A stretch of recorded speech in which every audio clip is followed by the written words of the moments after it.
They can't do what they can. They decide not to do some of the things you may ask them to do because their love for what they're doing is so much addiction in a way, right? Where with the alcohol, you're kind of asked to do something and you want to do it, and you obviously you complied with it, but yet you kind of don't. I want you, Mr. Strength, to increase their vertical jump 3 inches. Away you go. Okay, well, let's do a squat program. Everyone's going to get a squat program. Do you know I did this experiment twice? Half the team increased their vertical height. I just wanted to explore all these things and see what I could find out about the extent of human performance ability. All right. What's up, guys? We're back with another episode of Table Talk. Today, my guest is Dr. Stu McGill.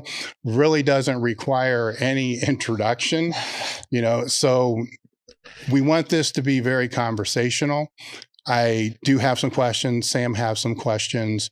But one thing that you were speaking about before we started that I'm very interested in is you're doing an experiment right now based upon Peter Attia's work, right? Yeah. So what are you doing, and before I go there, what motivated you to want to do it?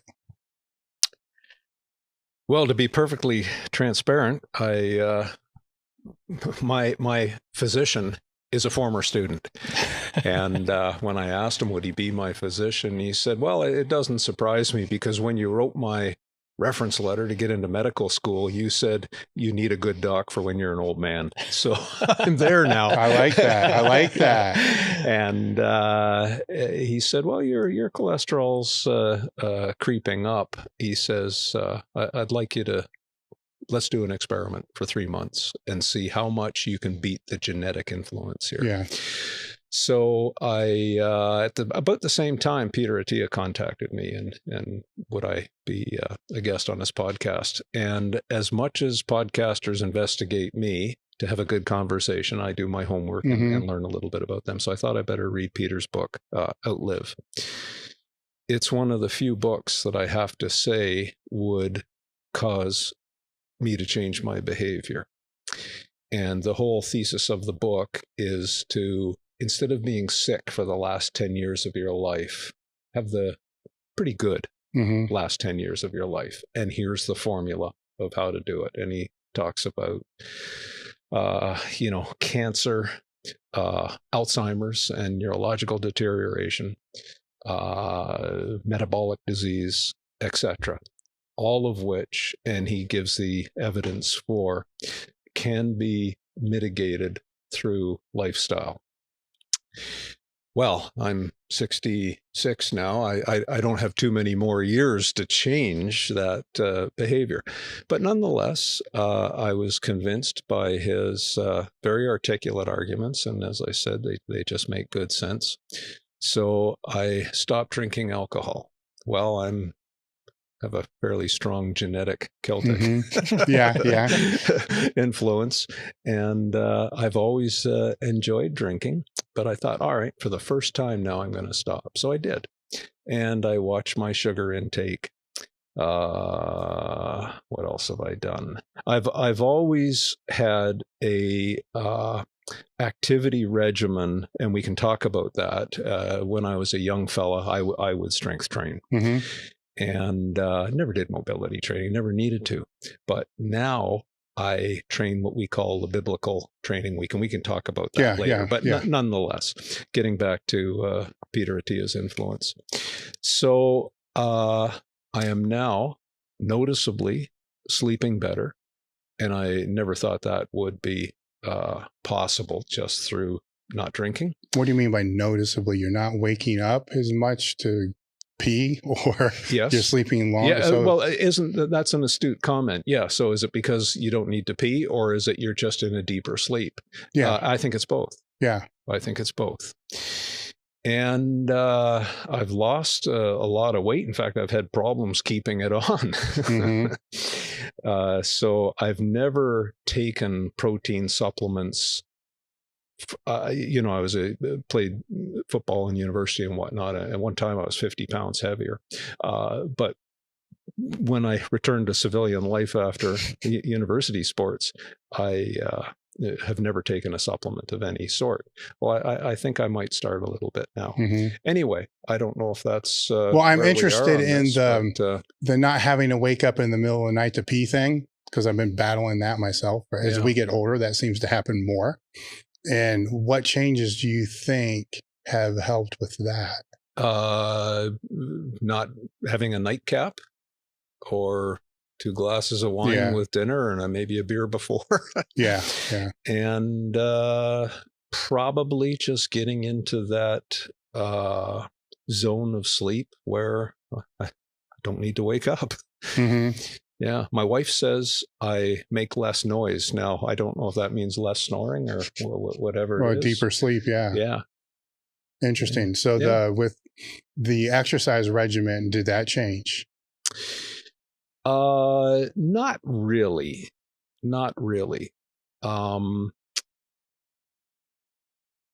I'm hedging a little bit because I've probably been a bit conscious of my appearance and maybe doing a little bit more strength, but that's only in the last 3 weeks, so there would be no visible evidence of any change yet. So the majority of the changes were the sugar and the alcohol pulling out. Yeah, I believe so. How hard was that to do? Very hard. I loved alcohol and I love chocolate. How did you? Well, this is interesting to me, right? Because when we get into some of the case studies, there's a correlation that I'm seeing here, where you'll get some of the meatheads or the athletes that just love what they're doing so much they can't do what they can. They decide not to do some of the things you may ask them to do because their love for what they're doing is so much that it's an addiction in a way, right? Where with the alcohol, you're kind of mentally that same thing. You're kind of asked to do something and you want to do it, and you obviously you complied with it, but yet you kind of don't, right? I think I know where you're coming from. So I'm asking athletes and pained people to have radical behavior change if they are going to make a difference in their pain. And if that's where well, to them, it would be radical. Yeah. And I've always said I have strength of mind and mental, emotional constitution that I can do whatever I want. Yes. Well, can I? Have I really tested the depths of that? I don't know. Yeah.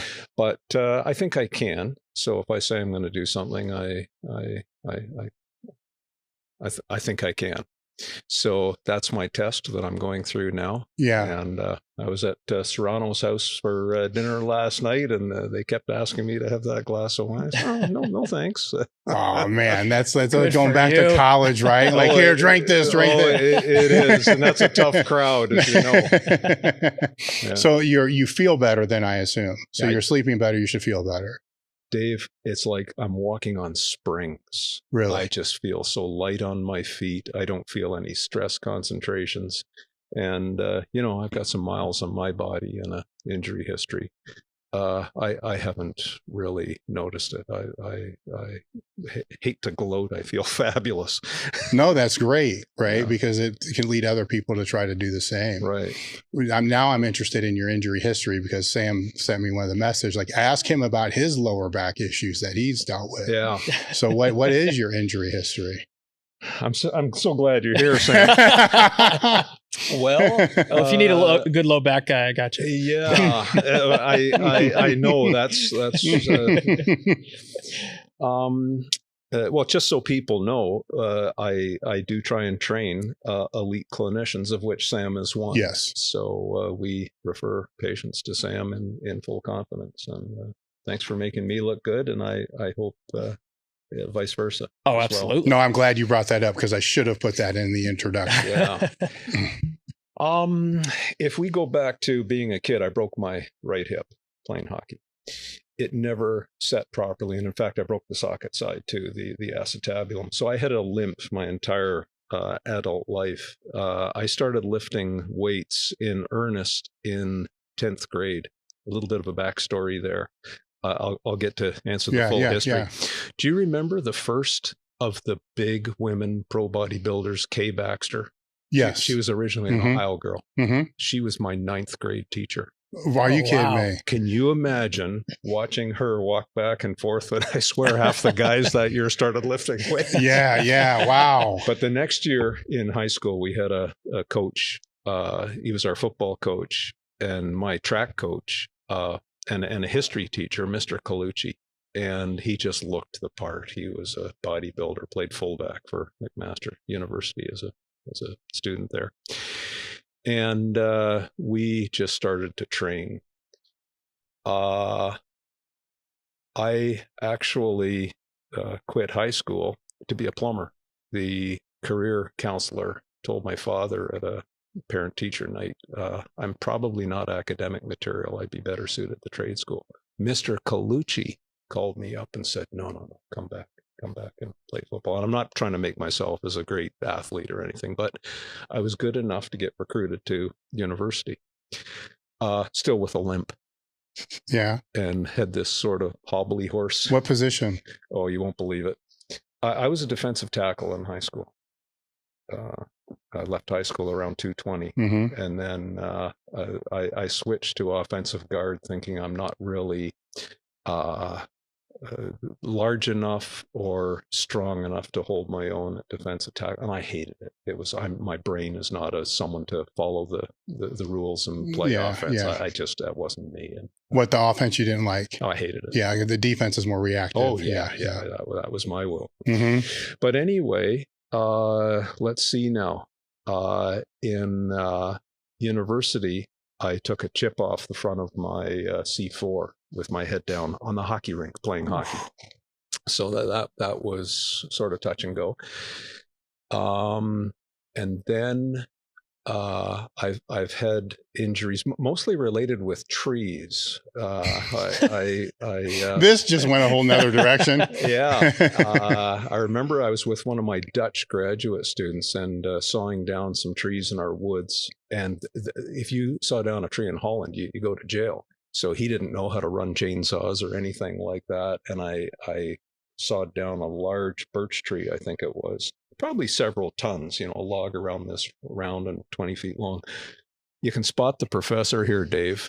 It was on a hill, pinned to the hill about 30 degrees with a cherry tree. Stupid me thought, I can make some furniture out of that cherry tree. Yeah. I'm going to zip it off. Now I've got this big, massive log rolling at me, chasing me down the hill.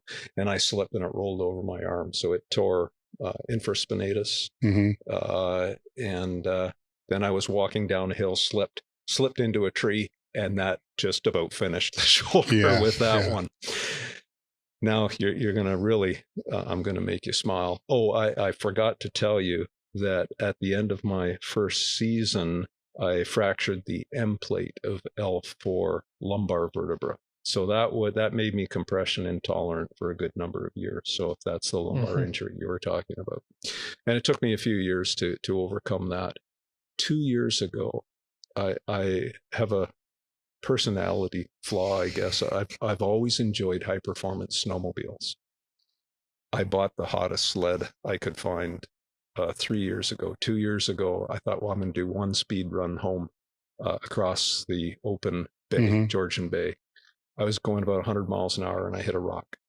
And the guy behind me, at that speed, you run quite a rooster tail of snow. But this guy was just outside and he said, I saw your tail light go way up in the air. And I fractured T10, it was mid-thoracic. And that tenderness just went away this spring. So that was about 1.5 years of a very specific back injury. So you can spot the professor and the spine consultant here. Well, it's what's going through my mind now is you feel so much better, right? Because of the health changes. Yeah. So that's just going to lead to more chaotic snowmobile work. Well, I still have a Y chromosome. Of course. What were you studying in university? I started, the football coach said, what do you want to take? And I said, well, I'm not even interested in university. That was our conversation. Yeah. And he said, well, we put guys like you in phys ed. So I started in phys ed, and then I took a math course. And remember, I was the guy in high school. I couldn't understand math. I couldn't understand calculus. What is x tends to 0? It was magical gobbledygook. And I took my first calculus course at university, Professor Klambauer. And he said, you don't need to understand limits to understand calculus. Let me give you an example. As water flows through a pipe, as the pipe necks down, the pressure goes up and the velocity goes up. That's what calculus. I said, you mean that's what calculus is? Something changes with respect to a change in something else. And he says, yeah, that's all it is. And then that unleashed me. All of a sudden, because I'm a plumber, I knew water and pipes. And if you neck down the diameter, flow rate goes up. So math was just the thing. Calculus was the thing, the tool that explained what we saw. It was what I could feel in my hands. And then all of a sudden, my next physics course, my next biology course, the anatomy courses, and then into the more medical side of things, neurology, it all just flowed together. And then I was away. That was the unification of that. So that's what I started in university. And I have a funny Penn State story to tell you. Yeah. So remember, this was in the 70s, no internet. And I had heard the best biomechanics school was Penn State University. And I knew about the Penn State football team and, wow. So I got on the Greyhound, went down to Toronto, got on the Greyhound bus. And in those days, you could cross the border without a passport. Got to Erie, Pennsylvania, took the Greyhound from Erie to State College, went to the biomechanics lab and met with Professor Dick Nelson, who was this, world's best at biomechanics, it seemed. And I just showed up and I said, well, I'd like to be a graduate student here. And he looked at me and he said, well, we only take PhD students. We don't take master's students. And I just taken the Greyhound from Canada to come to this. And then the funny part of the story is the hotel on campus is the Nittany Lion Inn, I believe. Mm-hmm. And, again, how naive I was coming down here from Canada. I went into the Nittany Lion Inn and the woman at the front desk said, okay, well, one night is going to be X amount of money. I can't remember what it was, but say it was $150 back in those days because it was a nice hotel. I didn't have $150 in my pocket. So I excused myself, went to the washroom and crept out the back. And that night, I went to the Rathskeller Hotel. I had a Rolling Rock beer, and then I went and slept in the bowling alley because it was the only place open all night. I slept under the seats in the bowling alley, and no one bothered me. Mm-hmm. And then got back. I was hitchhiking out to the airport, and then the guy said, "Well, I'm headed back. I can get you almost to Erie." So I hitchhiked to Erie and got on a Greyhound from there with what money I had. So that was my foray into biomechanics and Penn State. Well, it's an interesting story because I can relate to a lot of it because I grew up with everybody basically telling me I'm stupid and all these other things, and it took one intervention by one person to say one thing that changed everything. And then when I found topics, and subjects in school that I actually liked, I became a way better student, it's a weird thing because you grow up your whole life thinking that you're not, because that's what everybody told you. Yeah. But then you find out that you are. And for me, it still messes with my brain just a little bit, to kind of think back on that, because I could have applied myself better, but I didn't have the catalyst to be able to do that. Because I didn't have the one coach say, you're not stupid, you're just lazy. It was a different story for me, where had that conversation not happened, it would have, I think, fate intervenes anyhow. So it would have happened at some point in time with somebody else, but you could have just went all through university just only concerned about football and hockey. Yeah. Yeah, we've had this conversation before a few years ago at dinner. And I mean, you told this story in Under the Bar. Mm-hmm. And I wish more young kids would read that book who have the same feelings as you and I did. And if they could only come here as I have done today, and you've done well. You've done very well. I can say the same back to you. I mean, you're like the back guy. I mean, it's just, you know what I'm saying? It's you look where, and I think it's a huge lesson. It's a huge thing that for anybody that's listening should, you know, take seriously, because if somebody labels you one thing, it doesn't mean it's true. Right. Right. Especially in today's world where, you know, it's harder for that, but there's also more access to people that can have positive influence that are out there. And so I have faith in the future in some fashion and not in others, you know, because of that, because more people like that are needed, you know, because the more and the older I get, the more you find the similar story amongst all different professions.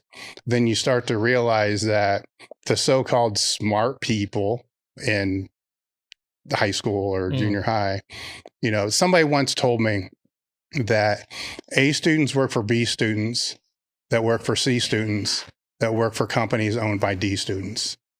You know, so that doesn't mean that they're D students their whole entire life, but it's that catalyst that makes the biggest difference, because then all of a sudden you develop confidence. But then there's purpose behind I never had purpose behind what I was learning. Like, well, what is this? I don't care. Yeah. Like, all I care about is training. Like, this makes no sense. But then when it started to actually relate to training, like if I could do this, then I know the other people I train with don't know this. So then I can know this and kind of move forward with that. Yeah. And it's funny because I don't think I've shared the intricacies of what it was like for me to go to the certification courses out in Buffalo that year. I was working in a school as a guidance counselor, and I found myself connecting more with the students. I had a dumbbell and a kettlebell in my office, and I would just make them hold it and pick it up. And I noticed that they were able to open up more, and it was more of a confidence thing for them. I'd take them around to school for walks. I would play basketball with them, get them moving. And I knew from that point I needed to make a change. So I was a personal trainer on the side, and I had an athlete that I was working with that had a severe lower back injury. He ended up diving on a baseball field, scorpioning his heels up to his head. Like, it was bad. So I didn't know anything about really how to help him. And I started doing some research, and I kept seeing McGill on everything. And I was like, well, who is this guy? And why is he everywhere? So I bought all your material, and I started implementing my version, like my thoughts and how I interpreted things. And he ended up going from not being able to walk to playing collegiate baseball, which he was convinced he would never play again. So I knew from that point, I was like, this is something special. I want to be a part of it. And I was on the wait list for Buffalo. And I got a call a couple days before saying this spot opened up. And I was like, oh, wow, I didn't expect to actually be able to get in. And I was like, I'm putting this on a credit card. Like, I'm putting all the expenses on a credit card. I didn't have the money at the time. And I made the trip. And I was so intimidated walking into that room, because I think my badge said like coach or something. Like, it was a different badge than everybody else. And I was comparing myself to a room full of physical therapists, chiros, you know, just clinical professionals. And I remember in that class, it was me, and I'm still friends with him, Clem, who was the head tennis coach for a team, one of the teams in Canada. And I was like, I just sat next to him. I was like, I don't know any of this. This is wild. This stuff is so scary to me. And I found that through that, the confidence I built, and just to be able to be a part of that process and understand that, again, and I've kind of a similar background with Dave, is like, I was told like, oh yeah, I mean, you're a pretty good student, but you're not going to be, you know, a scholar. You're not going to be whatever. So I had that chip in my shoulder going in, where I was like, you know what, I'm going to keep doing this thing. I'm going to keep learning. I'm going to keep building. I'm going to keep growing and try to be a better coach for the people. At the time, I didn't even know about becoming a practitioner. I had no idea. All I wanted was more information. And it was amazing to go through that process and looking back and be like, what was I scared of? Right? Well, now I have to tell you something. When I was a professor, of course, we ran the laboratories and we had the research clinic. And students would come and say, oh, well, can I work in your lab or clinic? And can we volunteer? And I say, well, no, you can't. I never take volunteers. I will pay you. But with that pay comes a commitment that you need to do the job and you have to do it well. But we're going to pay you. And then we'd have a conversation. And if they got the highest marks in the class, chances are I wouldn't take them. The pattern that goes around that are they tend to be more unidimensional people. They study. They don't do other things. That's not of real interest to me. I want a personality that when they doing research and dealing with pain people, it's tough. And you're confronted with problems that you can either say, oh, go over to see that fellow and he'll give you a pain pill, or no, we have a problem and we're going to investigate it and we're going to keep working on why did you fail the previous 10 attempts to get your back better? What were the impediments? We have to deal with those. Otherwise we'll fail as well.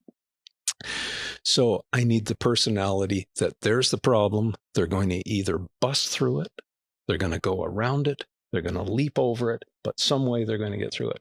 So that's what I look for. And I actually asked a few people about you before you were certified, just so you know. Okay. Because if I was looking for that personality, and I didn't know you at that time, but I was told, no, Sam. In fact, I can even tell you, Joel Proskowitz spoke so highly of you after that. And that's why you're a certified McGill clinician. Well, I appreciate it. There you go. No, but you make a good point, that they have to be problem solvers. Yeah.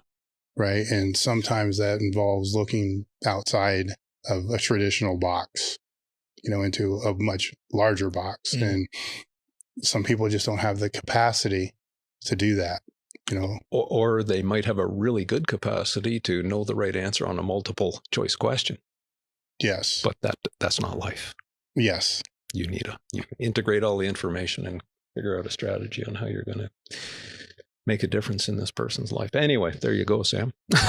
At what point did you decide to specialize in low back, or spine? That was pure serendipity. So I went on to do a master's degree in biomechanics, not really realizing what it was. I just saw a book in the library, biomechanics. Oh, mechanics, physics, anatomy, that seems like kind of interesting stuff. Well, where can I go if I can't go to Penn State? University of Ottawa I was into road cycling by this time, and they had the Gatineau Hills. And I thought, I could ride my bike over there. Anyway, I went, and then they said, well, we don't let people from University of Toronto with your background in here. You got to do a year of engineering first. That was the hardest year of my life, I can tell you that. I had to do the core of engineering in those first terms. I failed every midterm. My first term there, I thought I was dirt. And I went to all the tutorials with the tutorial leaders, and somehow, there was another fella lived in my residence, a guy named Griffith Inch. He was an older fella as well, and wanted to be a musician, and found that he wasn't going to make it as a musician. So as a senior student, he came back and took engineering, but he was in electrical engineering. I was mechanical. Anyway, he helped me. What's a trig identity? I didn't even know. Some of the Z transform in calculus, the things he would coach me through. And I did okay on the final exams and got some good grades. But my supervisor played hockey on the university professor's hockey team. And it was a good team, in the Quebec League. It's a fairly competitive team. So they recruited a few graduate students. I was one of them. And we had this one player from University of Waterloo. We played them. And I sat beside him in the dressing room afterwards having a beer. And he said, come on to University of Waterloo. I want to show you my laboratory. And that's how he said, I'm just starting spine biomechanics. So that's the dumb, serendipitous answer. And you mentioned those few people in your life that made a difference. It was just him saying that in a sweaty hockey dressing room. Yeah. That he turned into a fabulous mentor. And he was the guy who turned me into a scientist. Well, how do you conduct science? How do you ask the right questions? And going off topic here a little bit, I was never the traditional scientist in that, you formulate a hypothesis, you come up with a statistical design, you exercise the experiment and try and get statistical significance. Honestly, I hated that. I was the guy who said, give me the fastest man in the world. I'm going to take every instrumentation we have and I'm going to probe him and I'm going to find out what makes him the fastest. Who's the strongest? Who's the most lethal combat athlete? Who's the best tennis player? Who's the best? You'll love this one. Who just won Poker Stars in Vegas? What does that guy have? What does he see? And I remember putting cards in my hand and he was guessing them pretty well. And I said, how did you know? And I tried to keep my game face on. And it was the depth of my breathing that gave it away. And it was just, anyway, so losing my train of thought. The hypothesis testing and conducting science. I just wanted to explore all these things and see what I could find out about the extent of human performance ability. So that's what I did. I wasn't a hypothesis tester. And the other thing, and I hope I get to make this point at Swiss this weekend, how do you read a research paper? Because I see these kids on social media, I read this paper, posture doesn't matter for this, or this kind of strength training, it doesn't matter for that. And they've read a study, and on average in the study, the result was 0. And I've done experiments like that. Let's take a volleyball team, and the coach says, I want you, Mr. Strength, to increase their vertical jump 3 inches. Away you go. Okay, well, let's do a squat program. Everyone's going to get a squat program. Do you know I did this experiment twice? Half the team increased their vertical height after this same squat training program. 30% of the team lost height off their vertical jump after the squat training program. 20% were non-responders. On average, no difference. So that's what you read in the paper. Squat training does not increase your vertical jump. The gold was in the variance. Half of them were responders. 20% were super responders. 20% were non-responders, and 30% were negative responders. Now what's the difference? And I learned some just beautiful stuff. I learned to say to the kids, and every kid knows this answer. Are you naturally quick or are you naturally strong? Okay, quick over here, strong over here. You just found out who the responders were.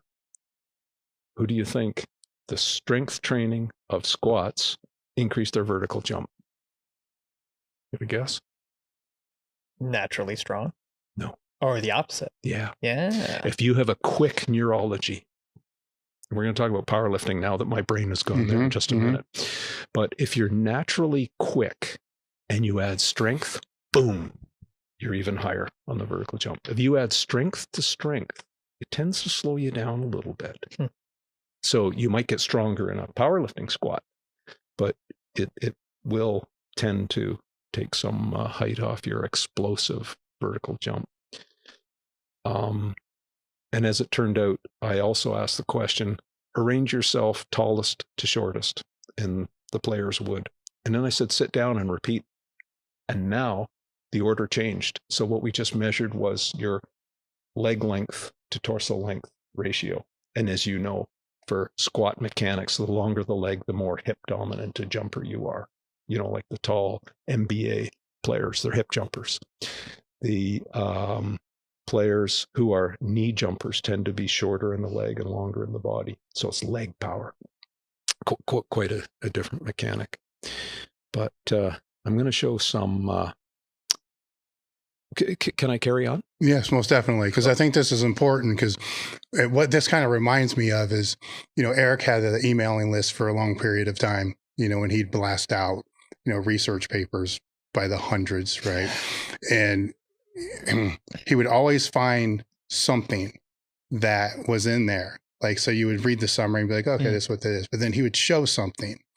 And I'm like, I never would have, but it wasn't what it was, right? If you were just to read the summary, it wasn't that, because these variables were either not accounted for, right? There's definitely a skill to reading that, right? So I'm just like, I just use Eric, or use a stick to the meta-analysis, or ask other people, because it's tricky, man. It's really, really tricky when you're dealing with things like that. And there's only so many controllable factors, and they're not going to tell you the factors that aren't controllable. There's a lot that feed into that. So yes, I can carry on. Yeah, because I think I used to teach important. a grad course on how to interpret science, and you mentioned some magic words there: control. And you can't control everything. And sometimes there are just natural experiments that occur in populations, and it was naturally controlled. But nonetheless, I'm going to talk about some powerlifters this weekend. And the goal is to create strength density.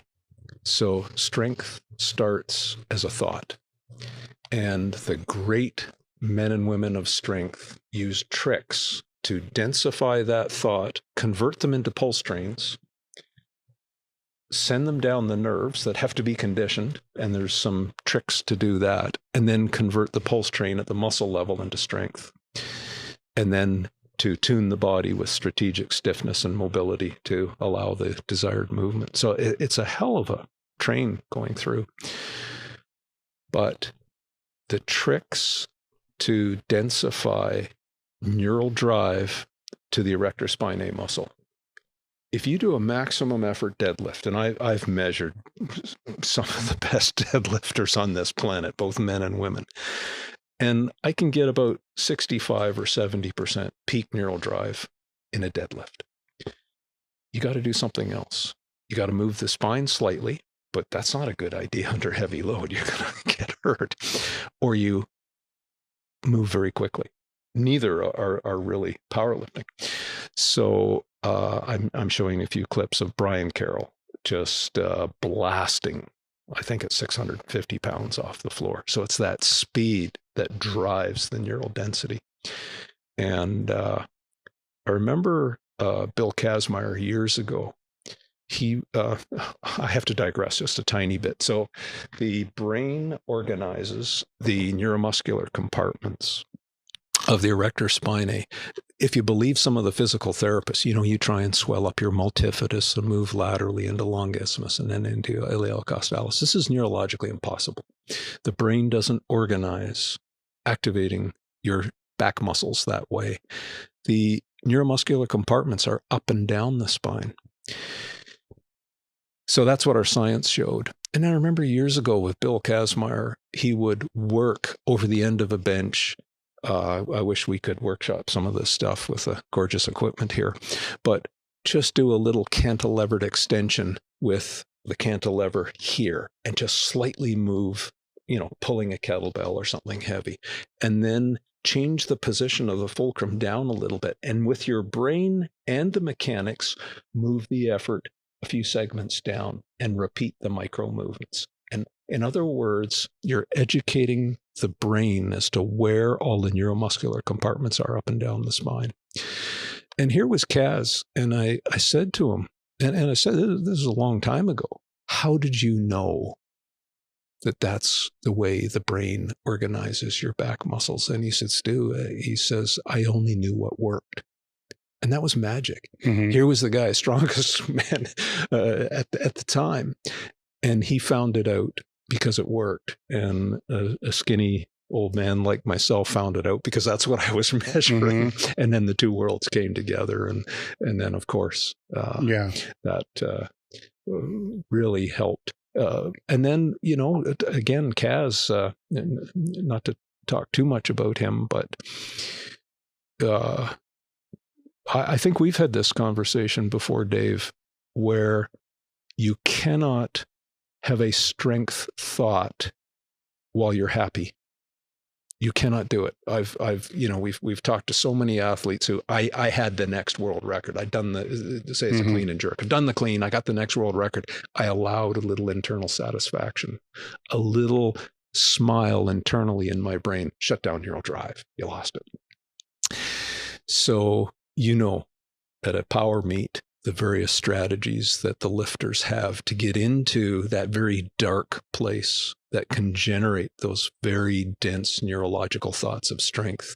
And then you get a guy like Kaz, who he says, well, I don't think dark, I'm light. I get the power of the Lord to invade my body and supernatural things occur.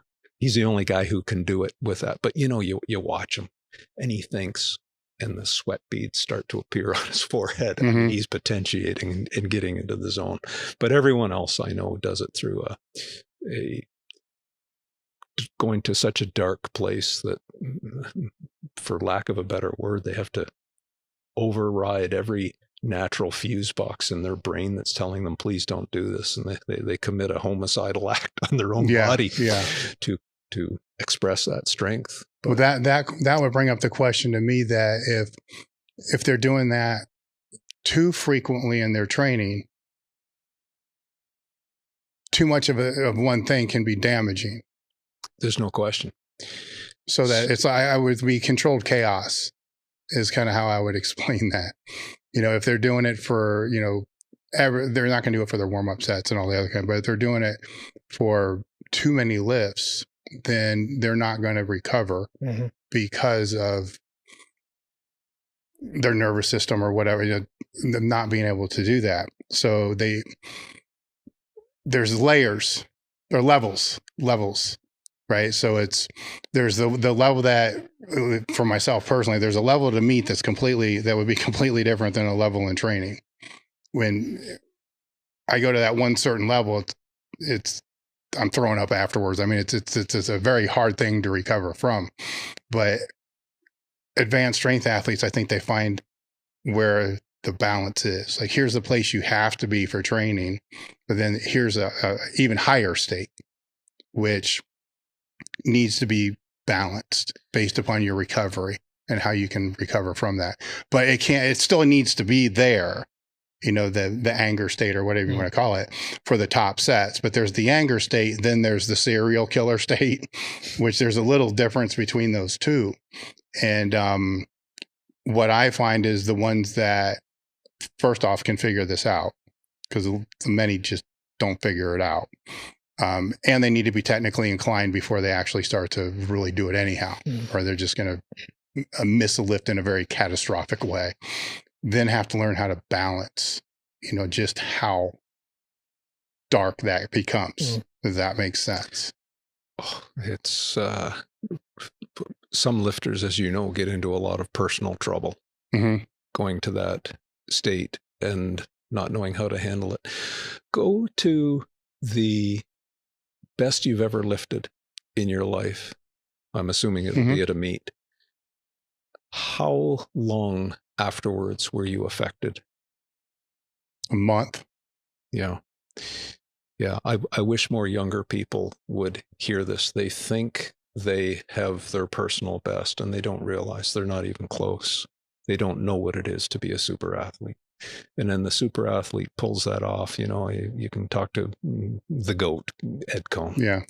Ed would set, and he limited himself on the number of personal bests he would set in a year. Yeah. What was it, maybe 2? And, you say to a kid these days, you do a personal best, let your body settle in and adapt to that whole experience for the next half a year. It's going to take a toll. Yeah. And, they're chasing their next personal best next week. Well, son, you weren't even close. Yeah. Well, I found the most vulnerable I was to injury was the 4 to 6 weeks after a meet. Right. So you learn that the hard way. Yeah. Then after a while, it's like, okay, this is down regulation time, hypertrophy time, restore mobility, just get a bar off your back, things like that. Just chill and understand you're going to get weaker, but you're probably going to get weaker anyhow, right? Because if you're using PEDs, it's going to change those too, but a lot of lifters have a hard time coping. And actually, the better they get, they begin to understand it a little bit more, because what matters to them the most is what happens on the platform. So they don't want to compromise what's going to happen in the next one, over a period of time, or they end up learning the hard way, as Brian did, just finding ways to hack the system to be able to get through to the next one. And then that hacking the system becomes habit. It's who were we talking? I was just talking to somebody the other day about this, that you find ways to kind of like hack the recovery, then it just becomes your standard practice. And then over a period of a few years, everything you've been doing to hack that recovery is no longer working anymore. And, something breaks. Right. And even after my meet, I'm about in that time frame, that 4 to 6 weeks out from a meet or past a meet. And I was talking to Travis about this just on the phone. I was like, man, like everything just feels drained. Like I almost felt depressed. It was like the blues kind of set in. And honestly, up until like last week, I was just like, is there something wrong? But I didn't realize how much of a drive that I committed to that day, because it was out in Las Vegas. So there was travel. There was, my girlfriend competed a couple days before. It was just so much physical, but also like emotional toll. So many ups and downs and lefts and right, that it took me. I'm still recovering from it. Right. Well, a meet's different too, because there's 3 lifts, where while I was training with Louie, I had a nickname Zippy because I would go to a different place, for the heavier lifts. And he was the one to point out, Dave, you only have 2 Zippy cards you can play, so that's it. So if you play those cards however you want during the training week. So it can be, one for max effort squat, one for the bench, but you can't play more than 2. And then when you go to a meet, then you're actually playing like 4, because if I played over 2, then it was going to impact. If it was a Monday, max effort Monday, if I'd played over 2, Wednesday was host, Friday was host, because it was too much, where it made sense to me that here's these cards, so I can only go there. And then the stronger I got, the less I had to use them, because then I got to a point I realized I don't have to be in training at that state that frequently, because recovery, getting to the meet healthier meant more than the training did. Right. Because I realized the healthier I can go into a meet, the better I can display my strength. Right. So if and this is true with any top power lifter, this is the advice I give all of them, is the healthier person typically always wins. Even if you're 100 pounds, 200 pounds less on the total, the other person, if they're not healthy, is not going to be able to display their strength. Because what you display on a platform still isn't really your top level strength. Competitions just don't work that. Right. Maybe one, it's 1 or 2 in your whole career is like Caddyshack, when the guy's, everything's going great, but then he ends up getting killed, by lightning at the end.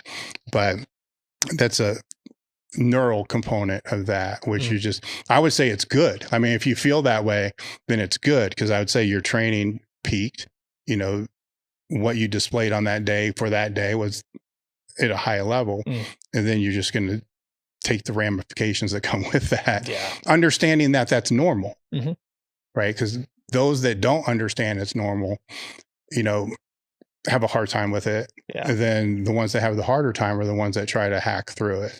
And that's when the ego can get in the way too. So if you don't hit the number you wanted at the meet, like you had said, the next 4 to 6 weeks, they'll be like, oh, well, what if I just test this? Or what if I just do this? And then that's when they get into trouble. Sure. For sure. My wife's a sports psychology consultant, and we have these conversations all the time. And tapering is huge. And then post-competition is huge. And then to repeat it all again. And those cycles are different for every person. Well, that brings up a different topic there, because a lot of the lifters that you'll see are on the back end of their career, right? So they're also... Oh, you mean me as a spine guy? Yeah, as a spine guy. So they're on the back end of their career. So they're also mentally kind of dealing with this. I might be done. It might be over. There's an identity crisis that's going to play into all this. There's a lot of other things that are playing into it, to where it could affect their compliance.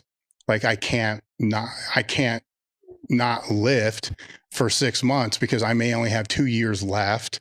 But then, if you follow them long enough, it becomes 3 years and then 4 years and 5 years. And it's just more and more damage that's associated with that.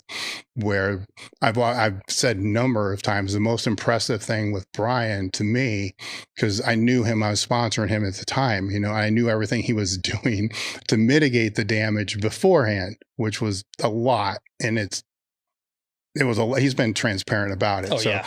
Spinal injections every week is probably not a good idea, but to him, it was how to get through it. Right. The most impressive thing that he did was not train for whatever that X period of time was. It was like 3 or 4 months. And we had a gathering of training session at Orlando Barbell during this time period. And everybody's like maxing out. I mean, it's just doing what powerlifters do. And he doing the bird dogs and planks. I mean, and we're all busting his ass about this, man. It's just like, come on, and never got sucked in. And Brian's one of the biggest shit talkers. Oh, please. I mean, it's, you have no idea. Like, go back 10 years, right? So of course we all see this as like the door's open, man, and it's coming hard. And he just stuck to it, and for a long time. And, after that, he kind of went his own way and I went my own way. And we had a little bit of a falling out during that time period, but I still followed everything that he did because I know how important that total was for him to do.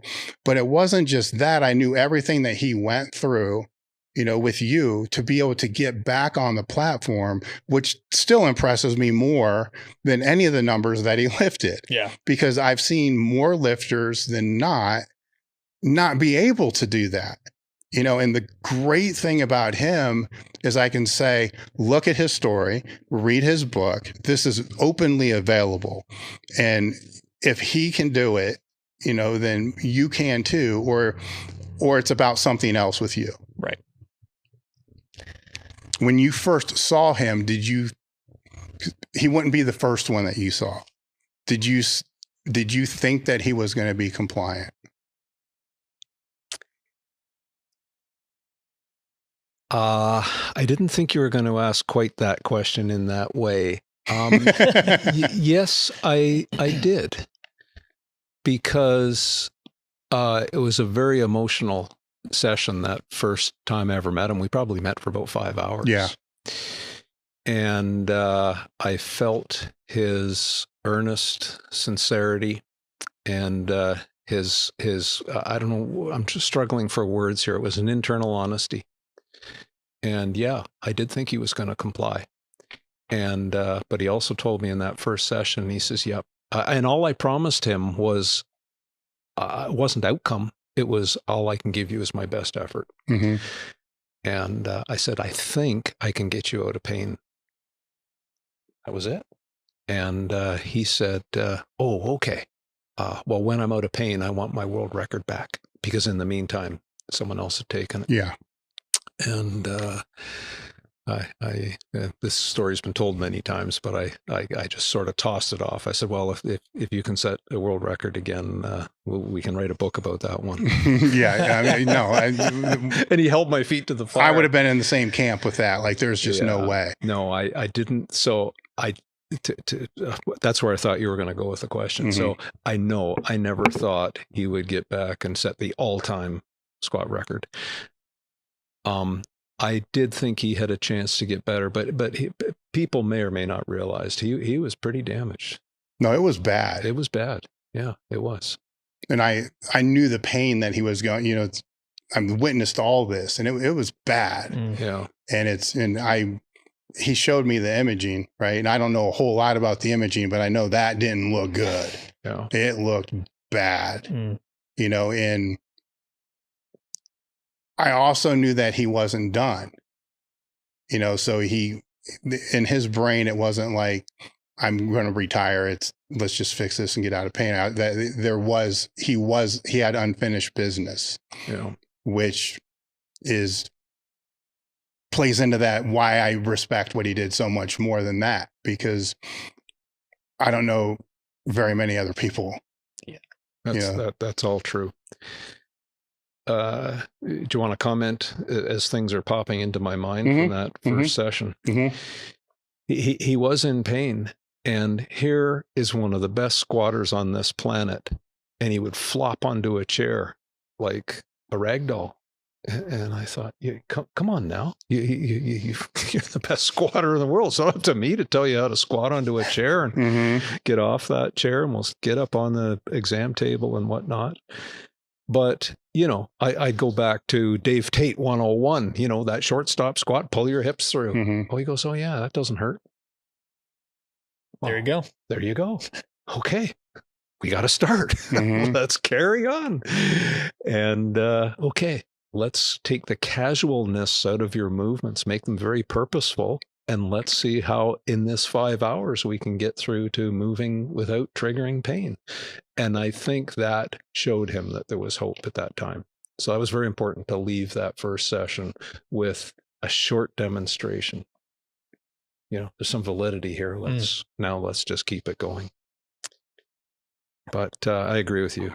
The strength of mind and character is very important. And he told me what you guys tried to do to him in Orlando. And I just said, keep the faith, Brian. Well, you're making progress here. After that day, I knew whatever that this was different. Yeah. Because we were brutal, man. With the fracturing of bone, the only thing you can do there is hope a callus forms. And do you want to talk about mechanostimulation for powerlifters? Yeah. Because it's very different than for bodybuilders and other people of strength. So just to cover off, how does the bony fracture heal? I've just got to talk about how bone remodels. So if you take a long bone and you bend the long bone, this surface goes into tension and this surface goes into compression, bending the bone. If you're ever a kid and you got two pieces of quartz crystal, you could get that rock at night in the black, and you could do that and you'd see a lightning flash, and then you could scrape it and create lightning through the quartz crystal because it's piezoelectric. So the property of a piezoelectric crystal is that when you deform it quickly, it creates an electric charge. Bone is a piezoelectric material. It's made up of ions of calcium, magnesium in a lattice that forms a crystalline structure. So you bend the bone, and you know, people will take a kick at animal research. This was all discovered on turkey wings, funded by NASA to create bone loss, to mitigate bone loss among astronauts who are spending time in space. So they took turkeys and they would bend the wings and measure this osteogenic crystalline process that I'm trying to describe. So the charge develops on the bone at the point of the highest strain. Perfect. That's the intelligence of how the system knows to create the charge. Now the free ions of calcium and magnesium that are floating in the plasma and the blood, they get sucked in and chemically bound. Now, a bodybuilder, you're trying to micro tear down muscle, and over the next day, fuel it, rest it, and get a adaptive response, hypertrophy. Do it again the day after. So 3 days a week you can train. Doesn't work with bone. So you create the chemical bond by stressing the bone. But if you train the next day, the bond isn't strong enough yet, and it will typically just break off. You need 4 or 5 days for that chemical bond to become stronger and stronger, more robust. So you're forming basically a bony scab over the fracture. And that was the key to Brian. It was called bone callousing. And, he would do his, you had a funny expression for it. The fucking seal Pilates on the ground. Oh, yeah. That was what you were telling yeah. him. Oh, yeah. Yeah. Yeah. Yep. That made me laugh. Mm-hmm. And then, but, to do a suitcase carry with a reasonable kettlebell, 30 meters there and back, enough. Now take 5 days off. Let that stimulus to the bone callus up. And anyway, that's some of the science that went into his recovery. And I told him, Brian, you're an experiment in progress. So let's see what we can do. There's no promises here. But I don't have anything else for you. I took a cadaver and I loaded it to create the same fractured end plate pattern that he got. And the surgeons do a procedure called kyphoplasty. So you take a bore, you drill a hole in the side of the vertebra that's been fractured, and you send in a bunch of bone cement, like in a quick dry epoxy, basically, to give some integrity back to the bone. And I tried that, but it didn't seal the disc. It was still leaking through the fracture. And I filmed all these experiments that we did. So, this sort of natural bone callousing mechanostimulation was all that we could come up with. And thank God it worked. Does it work every time? Yeah. No. Well, that's what I was going to say with other lifters of his caliber that have come to you. There's ones that it's helped and other ones that it hasn't helped. Correct. What are the reasons that you could say are why it didn't help for some of the others? The answer is I don't know. There's a bunch of possibilities. The fracture just wouldn't seal up is one. And so now all you're left with is just a natural gristling process that the nucleus of the disc, it originally in its pristine form, uninjured form, is a gel. And when it sees the immune system from the blood and whatnot, it turns to crab meat. And that crab meat just gets stiffer and stiffer and stiffer.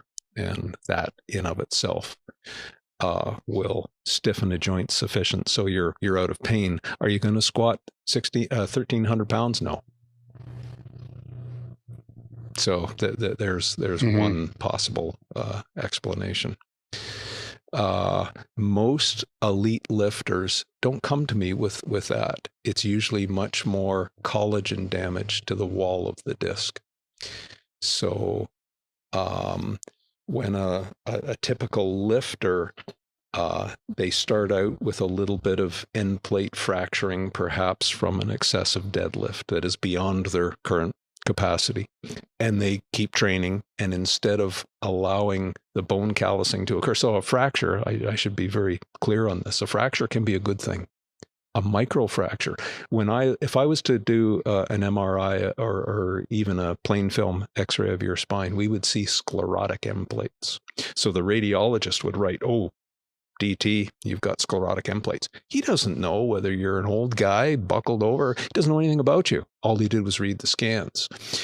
And that sclerotic end plate is what you adapted through mechanostimulation as a strength athlete. Mm-hmm. So you never allowed the micro trauma to run ahead of the rate of the bone callousing that you did naturally. Because I know you didn't train every other day. You were, I know how you guys trained.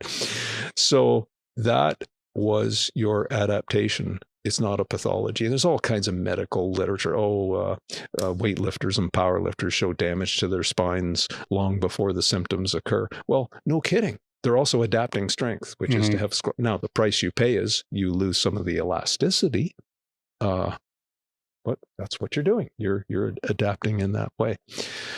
But once the end plate starts to microfracture, the collagen fibers, so the disc of your spine, it's not a ball and socket joint, it's actually a fabric. So if I wanted to delaminate the fibers of my shirt, I would create stress strain reversals back and forth like this, and the fibers would slowly work apart. Well, if I was containing a liquid or a gel behind it, the liquid or gel would find its way through the delaminations. So it's more those kinds of things that the elite lifters are coming to me with. And usually it's a deloading period.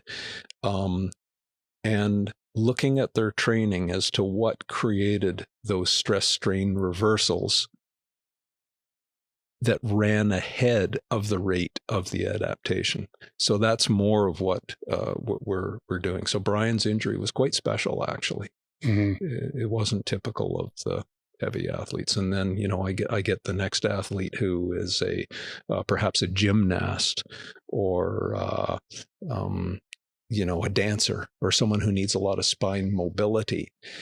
And when their discs bulge, they don't get posterior disc bulges from bending forward and flexing. Their collagen is now, the matrix that holds the fibers together have become so compliant and lost in stiffness that the disc now buckles, which would never happen in a strength athlete. They get the disc bulge because you're squeezing hydraulically the nucleus back. Whereas when the gymnast does that, they get a disc bulge from bending backwards. It's the opposite because the collagen buckles. It's soft. Do you see? Yeah. So the mechanostimulation and how the person organizes their programming to create the reactive adaptations really determines the subcategory that they're in. And it's subtle stuff. That's why not everybody can fix back pain. Yeah. It's pretty precise work, actually. One of the things that I've always suggested lifters do before Brian even had his problems, and it was more because of what we talked about earlier, just how beat you get from a meet, was I have like these lists of rules, and they never do it for as long as I tell them to, but I'll tell them I don't want any bars on your back. I don't want any bars in your hands if it's an advanced lifter for 8 weeks. I don't want any repetitions under 10. And then I want the volume to drop way down, because normally if they peak for a competition and you look at the total repetitions they're doing per week leading into that competition, it might be like 200 total reps over a whole month, right? Because they're peaking and the weights are heavier and accessories are dropping out. So slowly ramp the volume back up, you know, over a period of that time, where I was originally doing that because it also creates the opportunity for them to do a hypertrophy block, right? If they can't put a bar in their hands, I'm thinking more shoulders and stuff like that, then they're going to use dumbbells, they're going to use machines, they're going to use those other things. If they can't put the bar on their back, then they're going to have to do lunges or single leg presses or leg extensions, anything that doesn't have the spinal compression. And I've wondered after Brian's whole thing that these lifters, they're going to accumulate the microfractures and damage as they're peaking for a meet. I don't think there's really any way around that. You can structure the training with longer rest periods and stuff. It's still going to happen at a higher level because it's already kind of accumulated. Would that be enough time to be able to let those heal, for lack of a better word? Forgive me, but I don't know if I'd agree with you on whether that's a fait accompli. It's going to happen. Yeah. Look around us here. I know how you train. I know how Brian trained. I know how he peaked for his world record performance. The key there was to, yes, recognize the cumulative microtrauma in his spine, but then avoid that being the stress concentration. Distribute those stresses now throughout his body and make sure that, yes, his spine may be driven to 99% of its capability, but his hips weren't.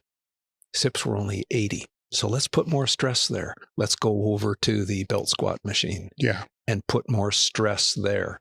And so now everything is at 90%. And you know, it's a rough game. You're going to 90% I get what you're saying, But what you don't want to do is walk onto the platform and be at 101% in your back and 80% in your hips. Yeah. That's just not expert training. So I think you're selling yourself short there. I know what you do, and you do consciously for lack of better words, I guess, redistribute that stress. Oh, yeah, to get it distributed throughout and don't exceed the capacity of any one element. So you do a little bit of lifting technique change, but it's programming. Add your belt squats, add some of the sled work that you were all that describing. comes in, but just I was more concerned with the bar on the spine, right? With the compression of the barbell on the spine. Well, that I'll agree 100% with you. Yeah. And all the other training, it is belt squats, and it's still working hard. I mean, those things still have to happen in there. It's just that straight bar and safety bars. I don't want any of the bars, to be on there, but yes, that's why there's 3 belt squats in here. Right. Yeah, I know. The leg press is the only one I'm like. The leg press and like a hack squat, they're the ones that I'm a little iffy on, because it is redistributing that load, but it's still there. So, and I try to do this even if it's a younger lifter, just they probably don't need it if they're 19, but they need the habit, of being able to go into some type of 2-week or whatever I can get them to do, change of training focus, for that. So they don't get to the point where they're more advanced. And then I'm trying to tell them, you need this block where you probably don't want to put this straight bar on your back. You're like, oh, I can't do that. I'm going to get weak. Like, who cares? Your next meet isn't for 6 months. Like, what difference does it make at this point? All right. So you asked me about the mental motivation side of all of this. How are you going to handle that 19-year-old now who he's not convinced and he's afraid of getting weak, but you're telling him, no, your body needs this over the long term to ultimately be the athlete you want to be. So how do you? It's a balance, because when they're at that age, I don't expect them to listen very much, right? So it's out there, but I'm not going to offer unsolicited advice. If they're going to go off and do their stupid stuff, they're going to do their stupid stuff. I'll just let them learn from their mistakes and control what I can control. Because when they're at that level, ultimately you want to build trust with them, to be able to take care of the bigger things. And when they're that young, they can almost get away with anything. So it's really hard to convince them when everything that they're doing could be wrong, but they're still making progress. So then what things can I convince them on to at least start to develop that relationship? So if it is something like that, then maybe I need to shift towards, what are you eating? Just something, that kind of plays into there, because eventually they're going to run into a rut. They're not going to make any progress, so they almost need to get there. And then when they get to that point, then it's more, let's look at how to periodize the lift and so forth. So I'm not going to try to beat things into them that they're not going to be willing to receive. And it's pretty easy to tell, who will and who won't. Yeah. So that's interesting. I guess sometimes you just have to let them, sounds crazy to say, but you have to let them hurt themselves a little bit. And then all of a sudden now you've got their attention. Yeah. Yeah. I find that's true with some people. Yeah, I mean, they have to make so mistakes. Locked on, right? But others, and look who's talking. You have to learn by your mistakes. Yeah, you do, and they do as well. So you just want the mistakes to not be catastrophic, right? So a lot of leeway, unless it's something like you're like, oh no, this is this is bad. Isn't that like parenting? You sort of have to let them go and just hope they don't kill themselves. It is. It's pretty much exactly the same thing, but less evasive, because they're not my kids. Yeah. So here it's just that, but then the time that I'm going to invest in the globally overall is going to be way less, with that person, because it's just falling on deaf ears. I know this. I was that person, so I think that's what a lot of coaches seem to forget, is when you end up being the guy on the other side of the table, because people were telling me all these things when I was younger. And I'm like, oh, you fucking old man, just shut up. What do you squat? You haven't squatted shit for it. I was that person, So as long as you can keep the lines of communication open for when they're ready to receive, then you're further ahead. But when you forget what it was like to be that person, then it's harder, because then you're just trying to force feed them. And what it's going to do is drive them away. Right. And then they're going to end up doing even dumber things someplace else. Well, I even think like pain itself is just a lesson learned really quickly. Right. If something, for me, if something tweaks, I'm like, okay, not going to do that again, or I have to modify, have to adjust. But even with like the assessment process, is like I'll run into people, and Dr. McGill can kind of talk about this too, is we really figure out what is causing their pain, and their pain has almost become a part of their personality. Yes. So when they start to feel better, they look for it, they try to find it, they don't know what to do. It's a very emotionally turbulent place to be, especially if it's been years and years of them being in pain. Yeah. See, now you're talking about an older lifter. Right. That's a different conversation, because that older lifter that's a tough one. That's a tough one, right? Because their identity is wrapped around all this, and they're not ready to let that go. And I don't know if they need to, because if they're striving to be the best, it probably needs to be a big part of their identity. But there's fear associated with that too, because, they're injured. They want to come back, but then it's a reoccurring, and the back is probably one of the most common. And I even think for younger athletes, I think there's a certain amount of fear there that if they're not doing the thing at the maximum intensity every single time they step into the gym, they are going to get weaker, they're going to get worse. Yeah. I mean, the examples that we have here, you can tell there's almost like two different camps of the younger athletes that want to push as hard as they can every time they step into the gym, versus the younger athletes that are starting to kind of understand and put faith in the information that you give them. Oh yeah. And the progress you see. And I've seen this happen enough times that I can tell you who's going to win at the end. Right. It's always the one that's the slower one, that's taking the time, that's not in that rush and that hurry. And they're rare. They're very rare. But when I see that, I invest hard. Yeah. In that, because now those conversations are a little bit different too, because they want to be stronger just like everybody else. Absolutely. But technique matters. All these other pieces of the puzzle matter.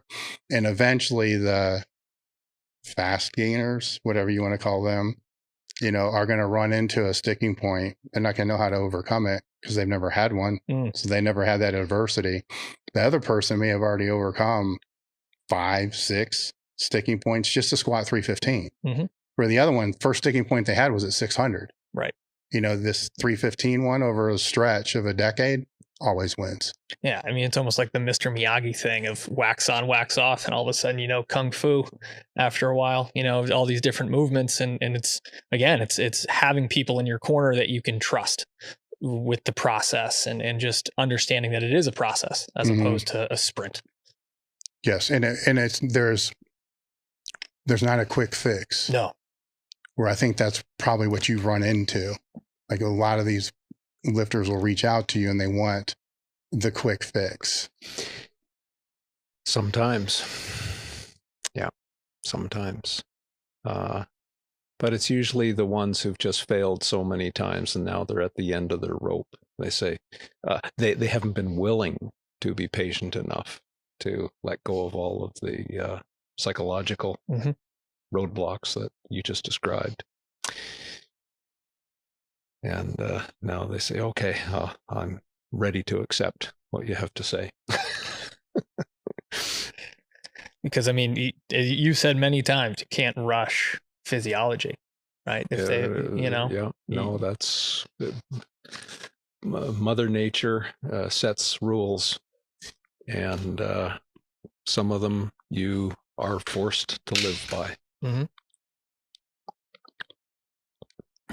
Yeah, I mean, it's been an absolute just game changer in not only my coaching career, but my life in general to be a part of your team in this process, because one of the things that I think is so overlooked is that assessment process in terms of other people. And, even clinicians that aren't part of the process, is they think they can diagnose something in 5 minutes, or they only give someone that's in pain just a few minutes to really, express themselves. And they're like, just take this pill or do this thing or stretch this and do that.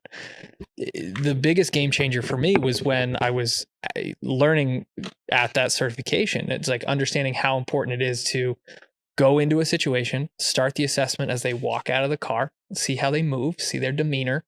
You talked about doing the pen test of dropping a pen on the ground and having them pick it up.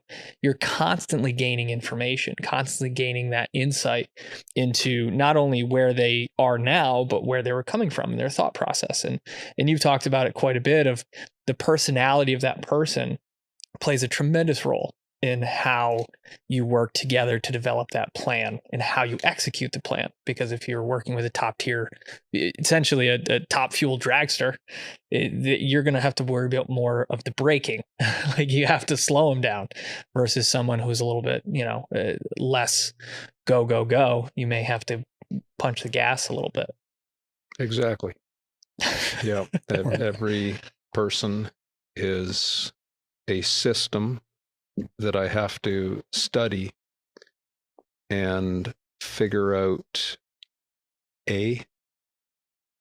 what it is they need to be pain-free, or what it is they need to perform at their particular sport. So what are the demands of their sport? What are the demands that they are going to have to meet to become pain-free and have a capacity to get back to training for their sport? It's not everybody can do this. Could I teach someone else to be Sam Brown and oh no assess a person so that at the end of the assessment you know what the demands they're going to have to meet, you know where they currently are, you've assessed that, and you have enough training savvy to know how to get them from where they currently are to a space where they can meet that demand. I often use this analogy. I don't know how many car mechanics there are in the States, but let's say say there's 30,000. I have no idea what the number is. I'll bet there's 10 who can build a car that will win Indianapolis 3 years in a row. The 15th guy can't do it. And that's the way it is in our game as well. So for me to find people who they can see movement, they can see where the stress is, they can read a people's eyes. If we create pain, I don't need to ask you, does that hurt or not? I just saw it in your eyes. Mm-hmm. I just felt the little flicker of that muscle activating in response to that pain. I can see that person has come from a place of abuse. You touch them and they just recoil. You can see in how a timid personality, you stress them a little bit and they crush their joints. Or the next person comes in and they don't give a care. I stress them and it's water off a duck's back. Okay, so now I can physically stress them. It's a never-ending effort to create your mastery, to understand that particular pathway of why that person has pain, and keep expanding your toolbox. And then to know where, I have a pretty good idea of where my limitations are. And I know when I need a manual clinician who can come in and release that quadratus lumborum snag. I've done everything else, but I don't have the skill to do that. Mm-hmm. Or I think you need to see a family counselor. Here is someone who's living at home with an abusive partner. They can't do a bird dog in mm-hmm. their living room for what that would trigger their abusive partner to engage in. So the horrible stories that you hear, and you just want to put your arm around these poor people and wish you could pull them out of that situation. That's all part of, their pain, or, and might be a young kid who's 15 years old and really has no chance for the pros. And here you have dad. Monday, they're strength training. Tuesday, they go to the gym, and then they go to the stretch coach, and then they go to the sports psychologist. The next day, they're, son, when was the last time you had a day off? And the kid looks at you as though you're from Mars. And then, you say to the dad, yeah, I don't know of an Olympic athlete who trains like this. And then sometimes, again, it's interesting to watch the child of this person. The child, for the first time, is seeing that, oh, finally, I can get relief. Someone's on my side, and I'm not going to get beaten up today by overcoaching. And obviously, the parents trying to do their best, but they say, we are having a meet this week, and we got to be here. And sir, it's not we, it's your son. Just the patterns that. Anyway, assessment is, as you know, our assessments can be half an hour. It can be, you can see some people, they walk in and within a very short period of time, why they're in pain. Mm-hmm. But the next person, you have to unravel it, or something doesn't fit. I'll give you an example of a woman I saw not too long ago. You could do a physical therapy slump test on them, which is a stretch of the sciatic nerve tract below the waist, and then they slump, so you pull through the spinal cord from the head end. No symptom. And yet she says, when I drive a car, it's excruciating. And I could feel that there was something not allowing the nerve to move or floss properly here. But what was it about just extending the leg in her car? And I knew I was looking for something on the nerve. I knew it was on the L5 lumbar root. I go to the MR and I search, and then I find it. There's a Tarlov cyst on that nerve root. No one else would have ever have found that.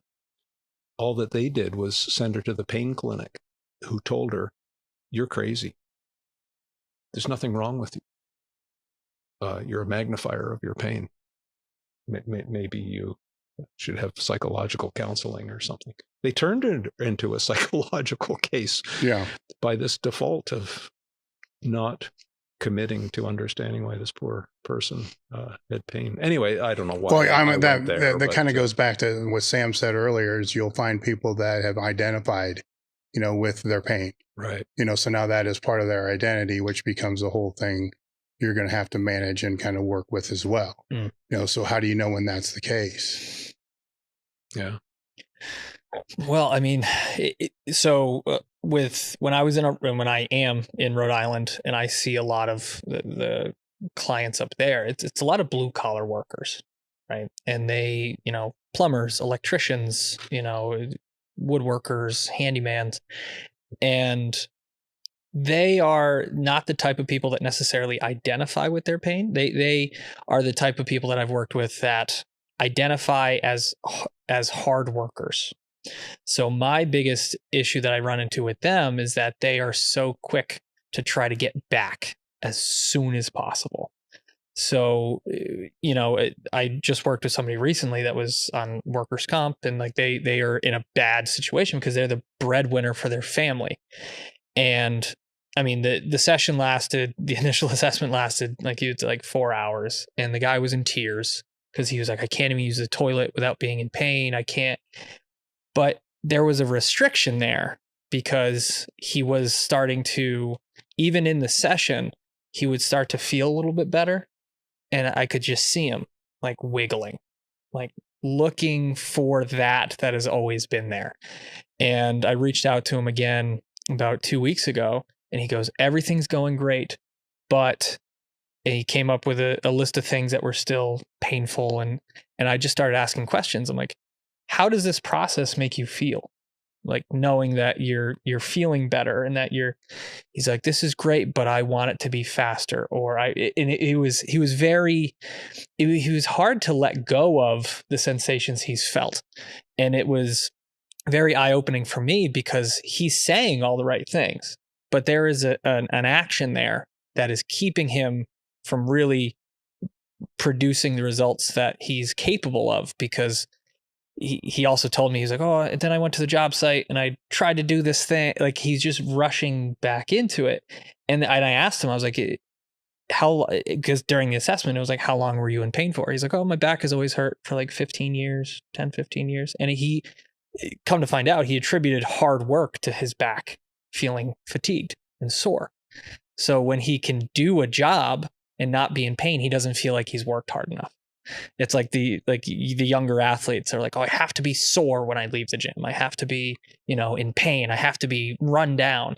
He just attributed hard work to his body being hurt. And it was eye-opening for me, because it was one of the first ones that really held on for as long as he did, because he was subconsciously holding on to that experience, because that was what hard work is for him. They should read Peter Attia's book and then walk around light on your feet with no pain and wonder what on earth, I don't deserve to feel this good. Well, I wonder, because what I see a lot is people will tell me their back screwed up or back hurts or whatever it is. And it's just constant, like all the time. And I'll give them, I stack of Brian's book and Back Mechanic out there. I'll give them like Brian's. It's not a hard book to read, right? So my test is, will they even read it?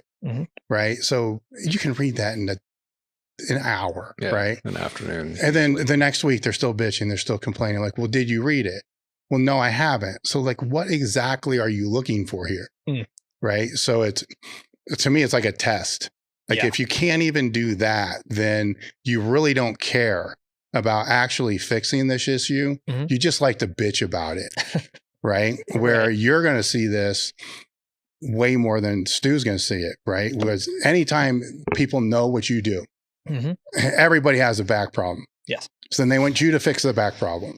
Right. So is there anything that you'll have them do just to see if they actually will be willing to do what they're supposed to do?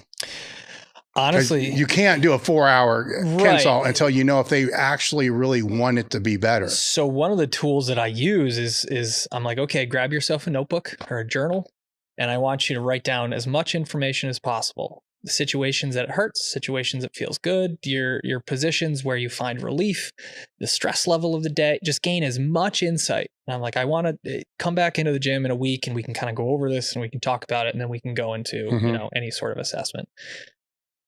I would say 6 times or 7 times out of 10, I never hear back from them.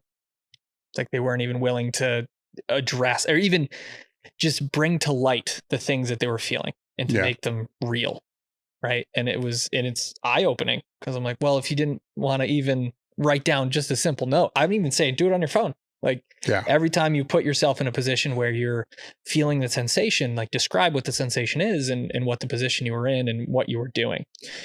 And that's usually one of the biggest things is when they're not willing to even, it's like a nutrition client, right? Yeah. It's like, you need to know what you're eating before we can make adjustments. It's like, we need to know what you're doing before we can even have those deeper conversations. Because even when a client comes in, it's like, I don't know what the answer is going to be. Like I'm there to collect information. I'm trying to collect the information from their experiences, any sort of imaging they have, any sort of information that they can give me. But then I'm trying to dig deeper, and I'm trying to be like, okay, well, what's the stress like in your life? Like, what's your job? Like, what do you do? Like, explain to me what your job looks like every hour of that workday. Like, what are you doing? I would love to hear that. Do you drive to work? What's your mattress like? It's just, do you have pain when you go to the bathroom? Do you have pain when you get up in the morning? Do you, like, what time of day do you train? It's like, there's so much that goes into these things that if they're not willing to kind of meet me at a certain point, it's like, I probably won't hear from them again. Oh, you see, in my life, those are the same people that end up getting surgery later. Yeah. Then it's like, well, now you're going to have to recover from the surgery. So how long is that going to take?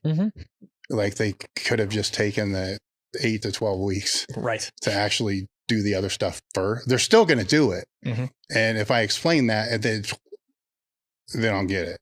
Yeah. So any answers to that one? Well, yeah, that's a chapter in our book, and we call it virtual surgery. So surgery works on back pained people a surprisingly amount of the time, because it's forced rest. So it's what you're both talking about. So go have your surgery, and guess what? Tomorrow you're going to be in bed, and you'll get up a couple of times and go for a pee, but that's going to be your day tomorrow. Now you tell me that you go, let's say it's a stay-at-home mom. We'll create a scenario here with 2 young kids. Well, I have to go to the gym every day and ride the elliptical for 40 minutes because that's my stress relief. And if I don't do that, I'm going to murder somebody, And I say, all right, but go have your surgery, but you won't be going to the gym for a couple of months to ride an elliptical. And that's the best outcome. Humor me. Let's try virtual surgery, and I'll make a big deal out of it. There you are. I anoint you. You've just had your surgery. Now start behaving like a post-surgical person. We're going to organize a graded recovery. We're going to start moving in a stress-free way. We're going to create some daily habits here. Just very light, but very specific exercises to tune the mobility and the stability in your body and moving in a way that you don't create stress concentrations. Then we're going to add just a little bit more endurance. Walk backwards up a hill.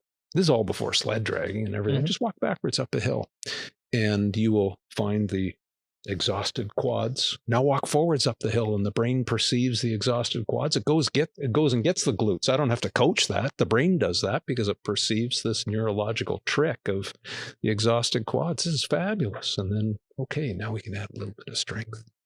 Let's do a few carry patterns, a push and a pull, and then we'll do a lift and this isn't boasting. It's true, and I can back it up. We followed up with every patient we saw at the experimental clinic at the university. Of the subcategory of people that had failed all approaches, and they were told the last hope for you is a surgical route. So if that's why you came to us, the last hope is surgery.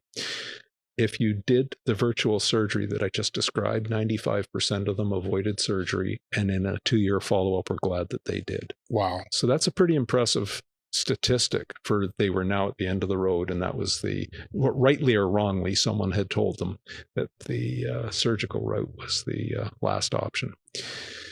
So 95%, that's 19 out of 20 avoided surgery. Now, there are those surgery. I don't want to leave it on a note where surgery is never needed. It absolutely is. Yeah. And thank goodness we have some skilled spine surgeons. Yeah. That's not what I'm talking about. But all of these people who think they need spine surgery, just give it a rest and rebuild like you're a post-surgical patient. You had a question there. That was interesting. Absolutely. I'm always fascinated with what the future can hold. And I would love to hear your perspective on where you would like to see, or things that you would like to, see other researchers do in terms of the lumbar spine, in terms of research. I think having the research that you've done in the past has been paramount in our understanding of how to help people get out of pain. But just like with any other science, like that, we can always advance. We can always get better and better. I'd love to hear what your thoughts were in terms of that. Well, this response might surprise you. If you went to the neck, I wish someone would do what we did in the lumbar spine with the neck. So that's a wide open area for someone who wants to take that one on. That's really needed. But going to the lumbar spine, I'm here in Columbus this week to attend Swiss. So help me out here. Society for Weight Training Specialists. Weight training injury specialists is the meeting. Run by Dave Tate and Ken Kanakin. I've been coming to these since they began in the late 90s. I would come, obviously the geeky professor, I suppose. And my colleagues back at the university would say, "Oh, where were you?" And I said, "Well, I would go to Swiss." "What's that? Isn't that the thing with all the coaches? Why would you go to that? Why don't you go to the medical meetings?" Which I did, but I found them rather boring. I said, "Well, when I talk to the coaches, or if they ask me a question and my answer is I don't know, I file that. I'm going to come back next year, and hopefully in the intervening year, I will have been able to probe in the laboratory or clinic or wherever it was, so I can come back next year and give them an answer." So it was very important to me to listen to the people who are on the front line the coaches and trainers, and find out what they need to know to change people's lives. And if more people did that in driving their research to the things that matter, that would be the best thing for the future of the lumbar spine. So there is an answer you probably didn't expect, but that's it. That's great. I mean, and we've had conversations about how coaches and trainers have such a massive responsibility for behavior change in people, and they can make huge positive outcomes given the proper information and the proper direction. And it's great to hear, because I'm going to be wandering the halls, listening to things and gaining insights and trying to be a better coach myself. It's like, I come to these as a coach, as a practitioner, and just try to be better and better.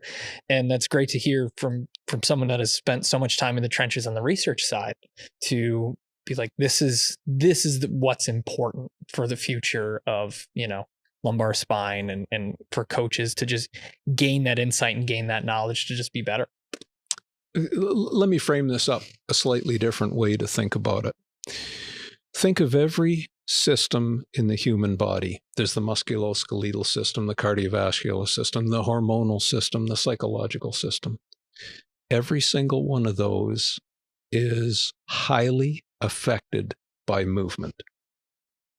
And movement has a tipping point. That is either going to be anabolic or catabolic, depending on which side of the tipping point you are, too much or too little. So your body needs mechanical stress from movement.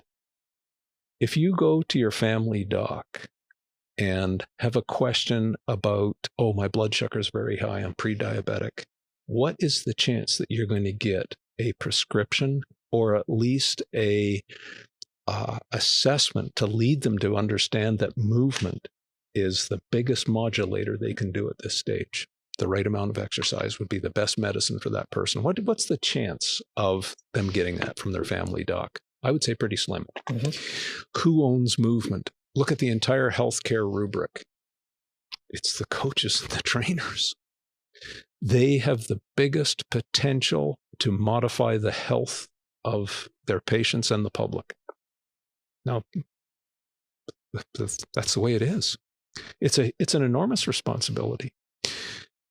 So I, thank goodness we have associations like Swiss that try and raise the mastery of all of these people who are in charge of about the most potent health influencer that people can do, and that is good training. So again, that's a pretty strong statement, but that's how I feel. Going down that road, what would you say are the most positive changes you've seen over the past 20 years? Boy, if you gave me the reciprocal of that question, some of the negative changes. Well, I know that. I'm going the other direction. Yeah, you're going to the other direction. Well, one might be I'm not on social media. And that is such a double-edged sword. It can be the worst thing that people can get messed up on. And now everybody has an opinion and a voice when they haven't earned it. But there are a few voices that you should listen to. Now, how do you know who those people are? And there's just so much of one person bringing another group down to make themselves look better and more credible. And so that's the worst side of it all. But I guess there's also a best side of it. But hasn't that always been the case? It's just now louder. I don't think people who were marketers with a big voice. Well, I guess so. Yeah, they were still there. They had to rent magazine and newspaper space. Yeah. So it was harder, but now they can do whatever beautiful marketing display they want on social media and suddenly become credible and manufacture their likes and everything else. But anyway,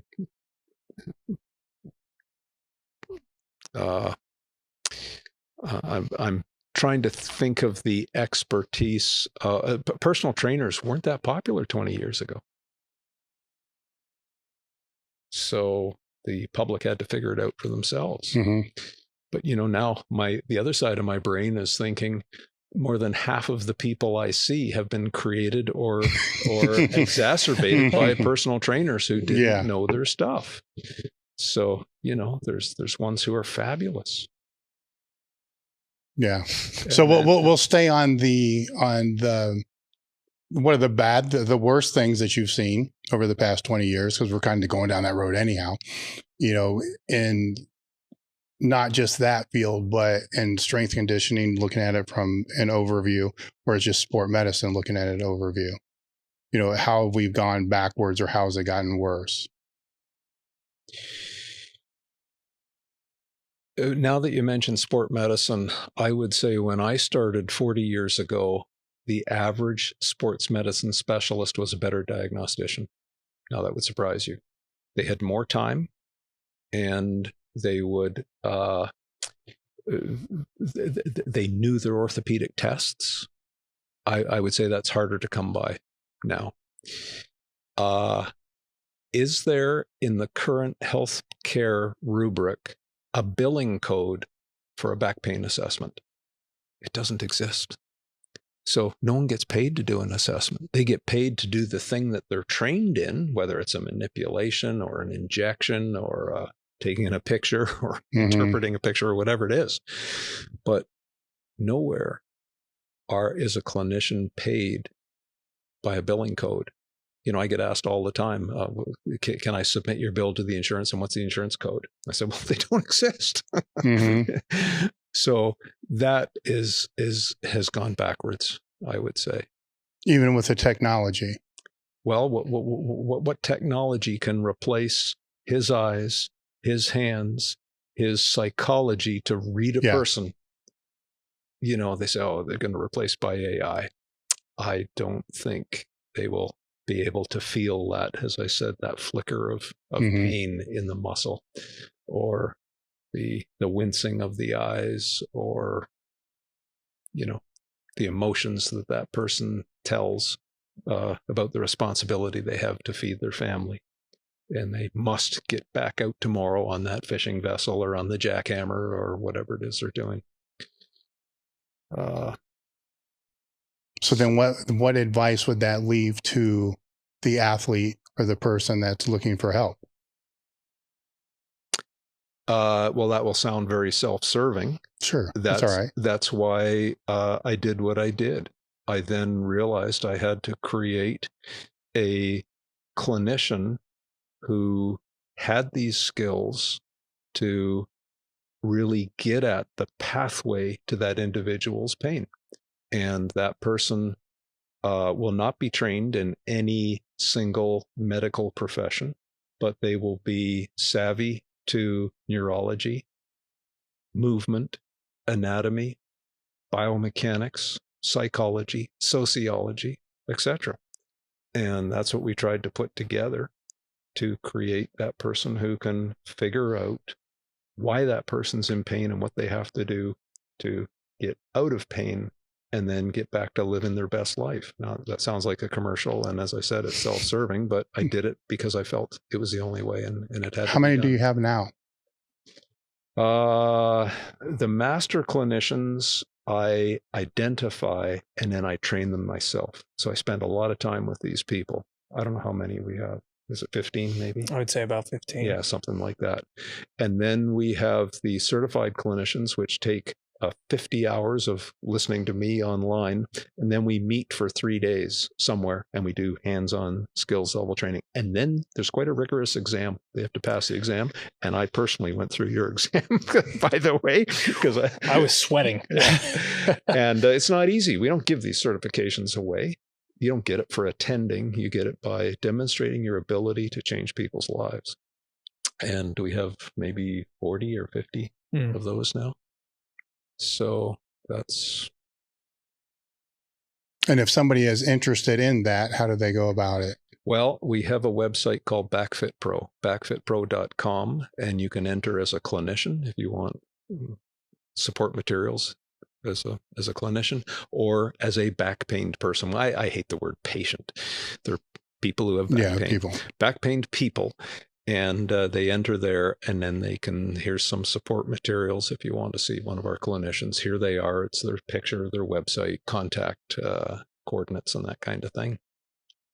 Did you have any other questions? No, I just have to thank you for the work that you've done and being able to provide something for coaches like me to expand our horizon. Right. I think it's not only has it helped me become a better coach for people that are in pain with their low back, it's also helped me to become a better coach day-to-day life with the importance of constantly assessing and asking better questions and, showing up for a client and just being there for them every single time that they're with me and supporting them outside and giving them things that, can constantly help them be better. And I appreciate the work you've done and allowing me to be a part of the crew. Well, I go straight back at you as well. Thanks for making us look good, and I hope we can make you look good. And Dave, absolutely, thanks for doing all that you've done over the years. You've always been fair to me, although once in a while you gave me the gears, but that's okay. And you've had such integrity in what you've built here, what you've done for your clients, and just with the whole effort in raising everybody up as you've done. And I will commend you for that. Thank you, sir. Thank you. I appreciate you coming out. Look forward to your presentation and everything you're going to do in the future. All right. All right, guys, we're done. Okay. Thank you. Thanks all. Thank you. Anything between 4-week-long mesocycle and an 8-week-long mesocycle, and that includes 1 week baked into each at the end for deloading, seems to be generally a good idea for muscle growth. Nutrition is probably more important for the hypertrophy if I'm looking at the strength athlete, because if they go through that phase that they're supposed to go through that they don't go through, but then when they do go through, they don't go through it effectively,